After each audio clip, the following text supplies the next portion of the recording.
How is chanting used within communities that you've worked with, and what are the effects of the chanting? Humans chant to stay alive, and they chant to stay alive because they, in general, have always felt that their life and their continued living was in the hands of some larger force, some spiritual force larger than themselves. God, the Great Spirit, the Divine, in whatever language or description is used by that particular culture. So all people traditionally have felt the need to a kind of good manners to honor first the divine in whose hands their life and continued living lay. So praising God.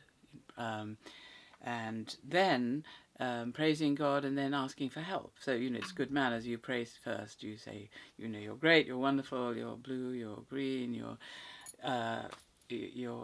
very splendid, you're magnificent. Please help me. I'm just, and please bring rain for my crops. Please help my children survive. Please help my wife in childbirth, all the things that people want to survive. So praising the divine first, then asking for help. And then on a more sophisticated level in these traditions, participating. I call these the 3 Ps: praise, petition, and participation. So in a more sophisticated mystical tradition, using sound to participate in the divine itself. And so all traditional cultures have used the voice in this way, and because sound creates form, every form has its own sound. If you take a wine glass and you wind your wet finger around it, the wine glass will sing its note. That's the note of the glass. That's the note that you then can direct at the glass and break the glass. So the sound of a thing is the key to its own dissolution. So every form has its own sound. At the same time, the sound is the thing. You can use that sound to dissolve or break apart the thing itself. So sound is used to create form, dissolve form. So sound is used to create community and dissolve the boundaries between the members of the community, to dissolve so that the community becomes one.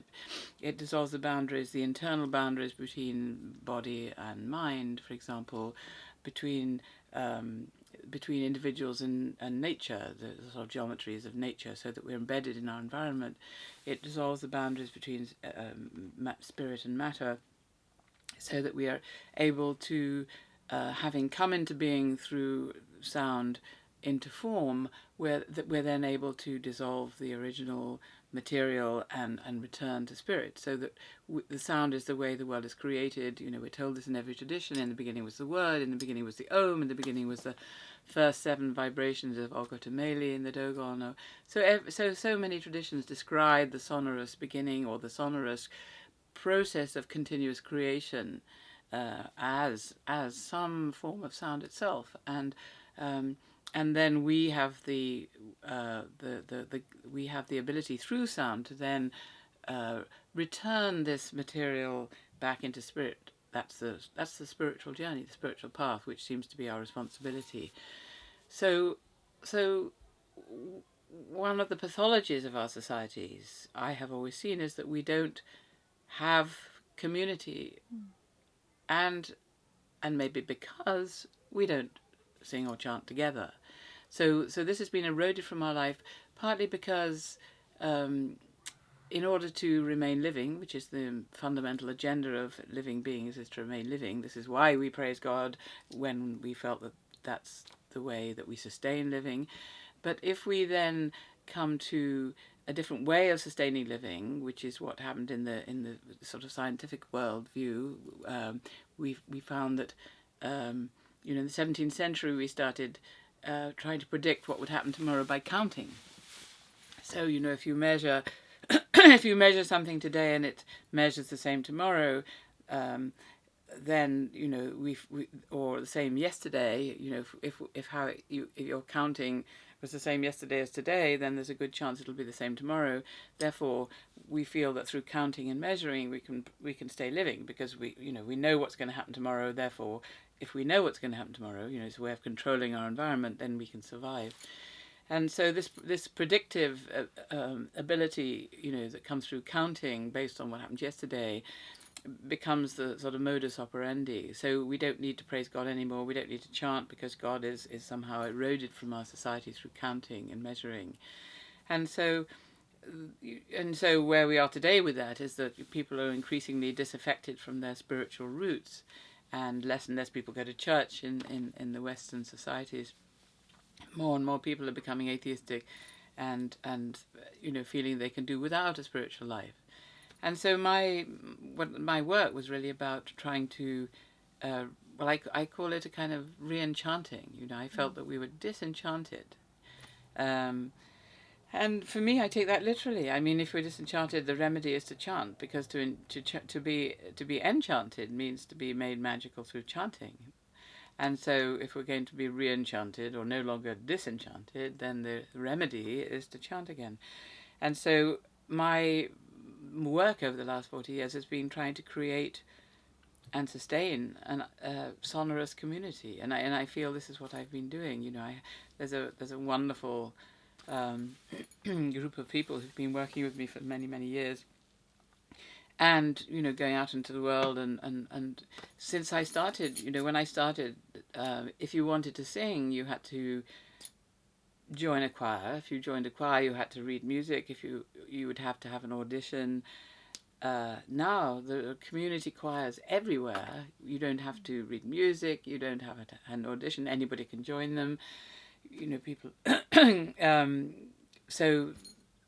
being able to sing now is something that people are rediscovering as a way of creating community again. And so something which has happened in all traditional cultures is now somehow feeding us, is nourishing us. We're realizing that we're hungry for this.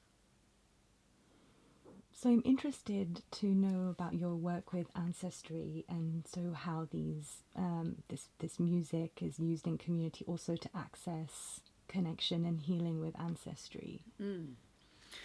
Well, the other part of my work is I call it healing the family and ancestors, and so this is rooted in the idea that our family and ancestors is a kind of resonant field, and if there's any trauma going back in the family, which means any kind of event which has separated members that might, in some ideal notion of what a family might be, have been together. So, if somebody dies young, somebody commits suicide, somebody emigrates or is murdered, or abortions, or giving children up for adoption, or being given up for adoption, or if anybody is incarcerated through being considered inferior or mentally disturbed, or somebody, if anybody's put away from the sort of family unit, or illness, or anything that's considered shameful, anybody who's done anything that's considered inappropriate, or dodgy dealing, or injustices are done, or anything which people killed in battle, or anything which, or people suffering through famine or Holocaust, or racial traumas, or all the kind of things that happen in many, many families. Or being pushed out of your homeland, having to emigrate for this reason or that reason, or all the kind of things that have happened historically and have happened in most people's families. Whenever these happen in families, there's a kind of pattern around the trauma which has a stability, and the pattern then stays in the family field and transmits itself transgenerationally. So these patterns go on down through the generations as stable patterns, waiting for people in every current generation, in every generation who's alive, to fall into, whoever happens to be available, really. So you find patterns going on generation after generation, transgenerationally, and which on the one hand is disturbing and so on, but on the other hand gives every generation a possibility of healing it. And so this, interestingly, when I was, I did a research fellowship at King's in the biophysics department with Maurice Wilkins, who got the Nobel Prize for DNA with Watson and Crick. And in those days, in the early 70s, if you mention, the inheritance of acquired characteristics, and the inheritance of acquired characters, if you mention this, in the scientific establishment, the scientists would sort of go pale and, and sort of throw you out the door. So this was considered really anathema then in the 70s. But nowadays it's called epigenetics, and it's the absolute, it's the latest thing in all of the life sciences. The idea that we can now inherit things without it being in the DNA is becoming accepted, and lots of research is happening in many different areas. And it's now fairly clear, there's so much evidence now, that somehow or other the genes are being turned on or off. We don't know how that happens, but somehow or other these patterns are being inherited without going through genetics in the normal way, DNA. So nobody knows yet how it is, but it's the latest kind of thing. So so the work that I'm doing is to work with people come to me and say what's up for them, what's happening for them, and then what we do is we see how this relates to earlier members of the families. So, for example, working with ancestors is also very interesting because in all traditions, in all tribal cultures, in all traditional cultures, in ancient China, in Japan until relatively recently, when I was in Japan in the early 80s, every family had an ancestral altar.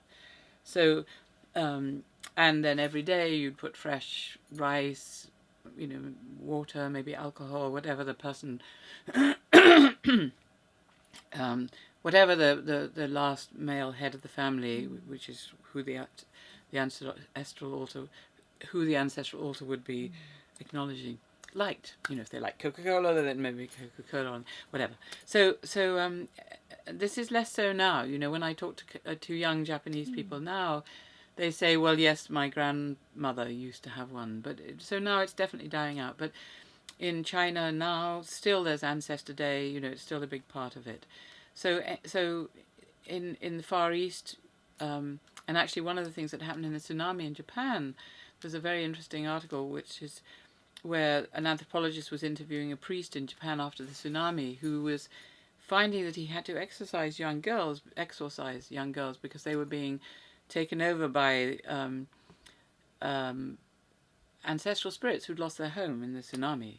The family altars had been washed away, and there were these ancestors who had nowhere to live, and so were taking over young women. And so these priests were finding they had to exorcise these young girls who didn't know who they were anymore because they were suddenly sorry, it's fine. So these young girls were finding that they were suddenly taken over by these ancestor spirits. So that's very, very recently, very interestingly.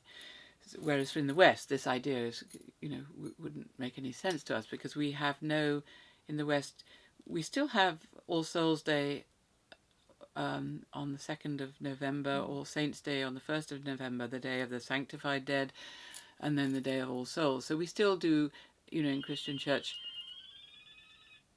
So we still do in the Christian church. We still have ceremonies to honor the dead, or but we don't have the same sense of the influence of ancestors in our own life. Whereas in traditional cultures, it's considered very important to enlist the help of ancestors because they can be enormously powerful as guides. So in the work that I've been doing, what I've discovered is that unless we honor the ancestors, there's a kind of way in which they're there's a sense in which they're like clamorous children with a low-grade irritation in our lives, as if they're saying, please remember us. And then once we do ceremonies for them, just simply to honour the ancestors, then we open the lines of transmission, and then they're able to be guides instead of being clamorous children trying to get our attention. As soon as we, the living, honour them, then they can help us and become guides and become benign influences in our lives. And we know this really because in the armistice and the Christian Church, we say, "We will remember you." That's what we say in November. We will remember you. These are the words we use. We will. So we know, even in the so-called sophisticated West, that it's important, to remember, to gather the dismembered, parts of our own spiritual or ancestral heritage. We know that it's important to gather them together, to remember the dead. We know that this is important, that the dead like to be remembered, that we need to do this.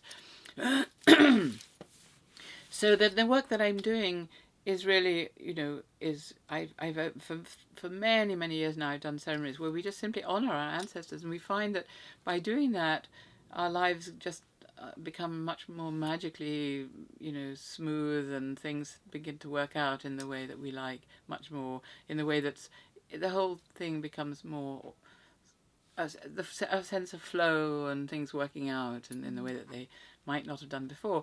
And then in relation to these ancestral traumas, what I'm doing is a combination of that work with what's come to be called family constellations, which is really a survival of a kind of Gestaltian way of working, where you choose people to represent your family members. And the mysterious thing about that is that if you have a group I work with groups, and somebody then will choose somebody to represent their mother, father, and brothers and sisters, and then when somebody chose to represent this person in a very mysterious way, they feel like that person, and I have them set them up and in a kind of tableau which represents their sense of the relationship between them, and then I check in with each person and begin to read it like a book, and gradually it begins to move around, and I bring people in and they bring people in, and gradually it becomes clear what the trauma that relates to what's happening in their lives at the moment was, who it relates to in maybe the previous generation or generations going back. And then if there was an abuser in the family who was thrown out, then they become honored and brought back. So if somebody is causing trouble, you don't reject them because you're left with the pain yourself. You bring them back, you honor them, and incorporate them into the family field, and then they become benign helpers and guides as well.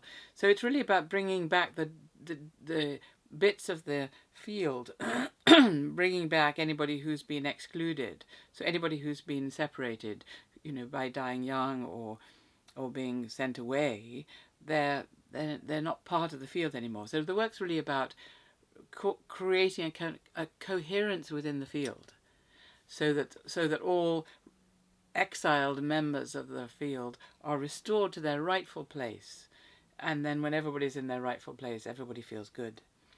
And so that's really what the work is about, and the effect is extraordinary. It's so benign, and people do it, come back many times, and each time we work, something else comes up, because only then can it come up because of what we did last time, and then it's a progression with more and more amazing kind of revelations and healings and sort of reintegration and recoherifying of the field in the most magical way. And it just is the most extraordinary benign effect on people's lives, and members of the family who aren't there are also healed and brought back and restored. People who've been estranged from people for several years, that somehow they naturally come back again into people's lives in a really benign way.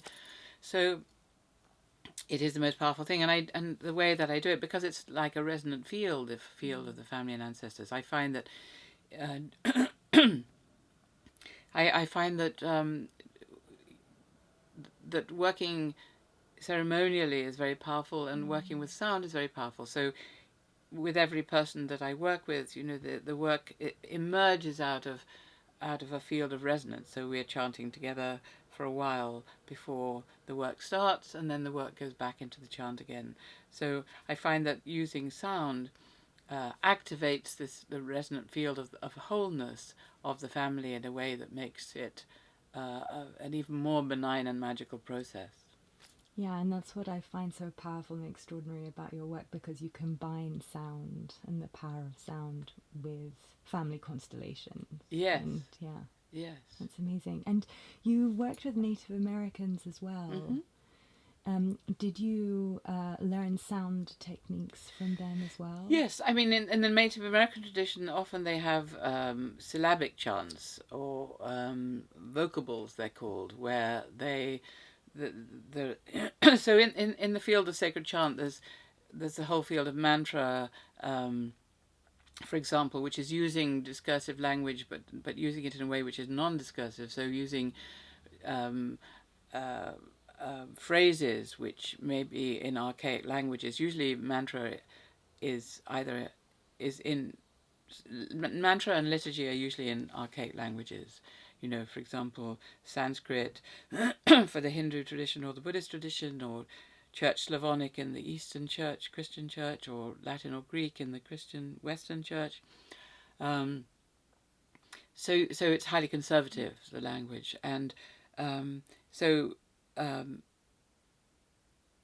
that it's in a way harnessing language to go beyond language. So all spiritual traditions are trying to be in the present moment, which is not in a sort of discursive timeline of language of regrets of the past and dreads of the future, which exiles us from the present. So the point of all spiritual paths is, how do we become one? How do we become present now, here, which is the only reality, where all is available, all is revealed, all is present. It's the oracular present, as opposed to trying to make our environment safe by having names for things because we knew them before and therefore we survived our encounter with them, but then which separate us from them because there are many things with names that are not us. So chanting allows us to become one with the other, which is the aim of the spiritual path. Then mantra. So many of the forms of chanting which involve language are, so mantra, for example, is harnessing language. So you think you're in a kind of familiar you think you're in a kind of familiar realm of language, but actually the words don't make a sentence usually. You know, you can translate each one. If it's a Sanskrit mantra, you know, each one has a meaning. Each syllable might give rise to weeks of teachings, for example. So each syllable within each word. But if you take the sentence as a whole, the mantric sentence, it's not like a discursive sentence.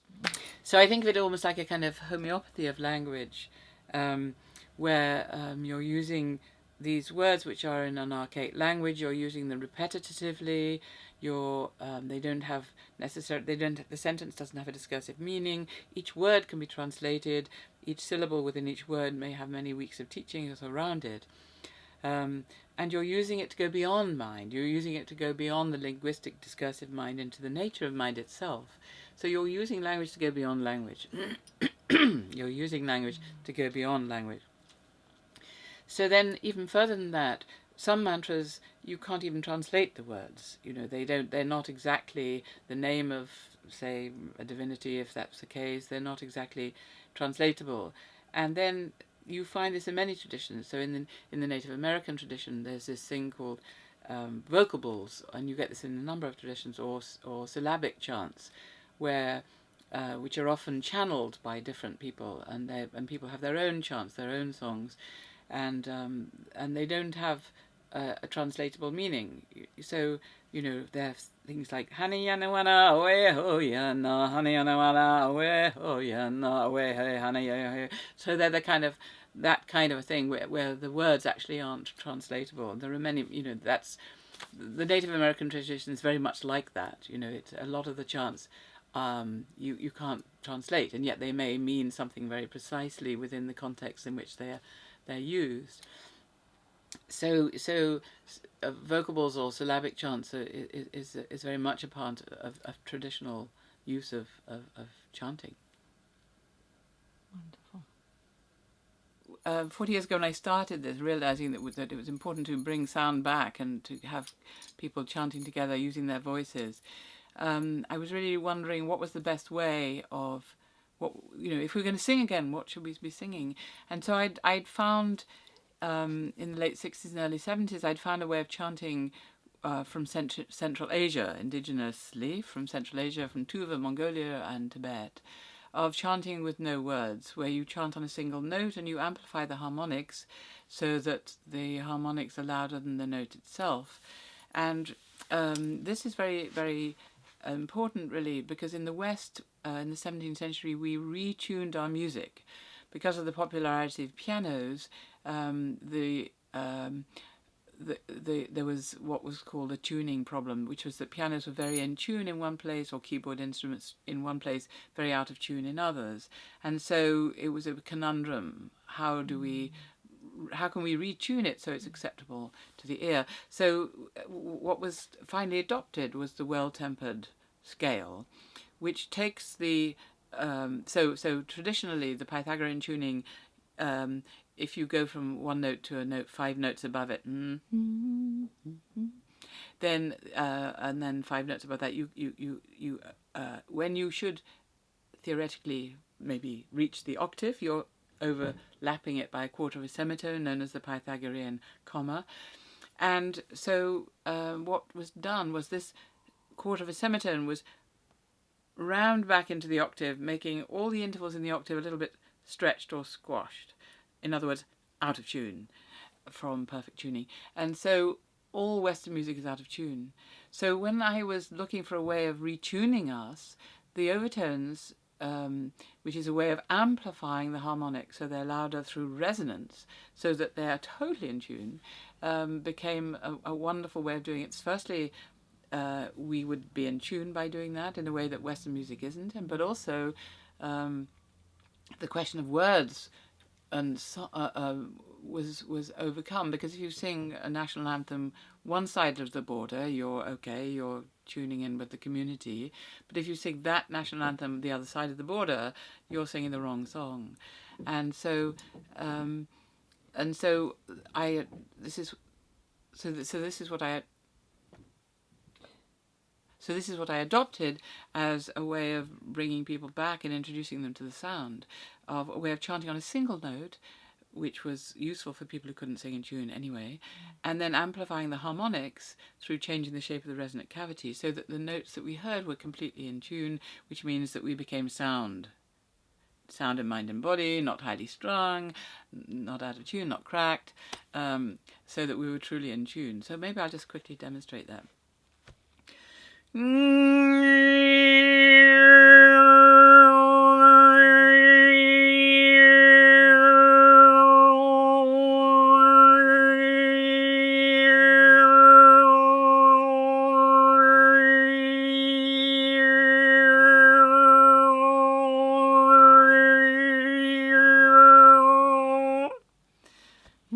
One note, but then you can hear all the other notes which come about through resonance, not through pitching. Or so by doing that, we become internally coherent and in tune with the resonances and the geometries of nature and each other. And so this is I found was a wonderful way to bring people back to sound, because there was no song that you could sing that was somebody else's or not somebody else's, and so going beyond words themselves in a different way from mantra, in a different way from the syllabic or the vocable type chants that we were talking about with the Native Americans, but nevertheless a way of chanting which goes beyond the discursive mind, because you're not actually using words in the normal way.